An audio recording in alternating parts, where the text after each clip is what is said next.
उत्तम जानकर तुमच्या बाजूला आले, ताकद वाढली. ते त्या पक्षाचे आमदार आहेत आणि या तालुक्यामध्ये आमची लढाई जानकर आणि मोहितेंशीच आहे. त्यामुळं आमच्या त्या ठिकाणी त्यांनी राजाभाऊंना पाठिंबा दिलाय. त्यांचे आणि मोहिते पाटलाचे भांडणं झाले म्हणून आलेत. आमच्याशी बोलून काय ते आलेलं नाही किंवा आम्ही त्यांना स्वीकारतही नाही. ही इथली परिस्थिती आहे. आमची लढाई त्या ठिकाणी इथं भाजप वाढवण्याची आहे. त्यांचा पक्ष ते वाढवतील, आम्ही आमचा पक्ष वाढवू. त्यामुळे इथल्या कार्यकर्त्यांना, इथल्या जनतेला, इथल्या मतदारांना सगळ्यांना माहिती आहे की ते दोघं एकत्र जरी आले तर भविष्यामध्ये त्यांचा पराभव करण्याची ताकद भाजपमध्ये आहे. उत्तम जानकर तुमच्या बाजूला आले, ताकद वाढली.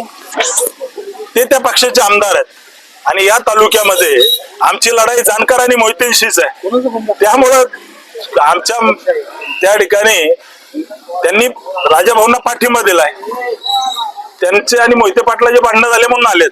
आमच्याशी बोलून काय ते आलेलं नाही किंवा आम्ही त्यांना स्वीकारतही नाही. ही इथली परिस्थिती आहे. आमची लढाई त्या ठिकाणी इथं भाजप वाढवण्याची आहे. त्यांचा पक्ष ते वाढवतील, आम्ही आमचा पक्ष वाढवू. त्यामुळे इथल्या कार्यकर्त्यांना, इथल्या जनतेला, इथल्या मतदारांना सगळ्यांना माहिती आहे की ते दोघं एकत्र जरी आले तर भविष्यामध्ये त्यांचा पराभव करण्याची ताकद भाजपमध्ये आहे.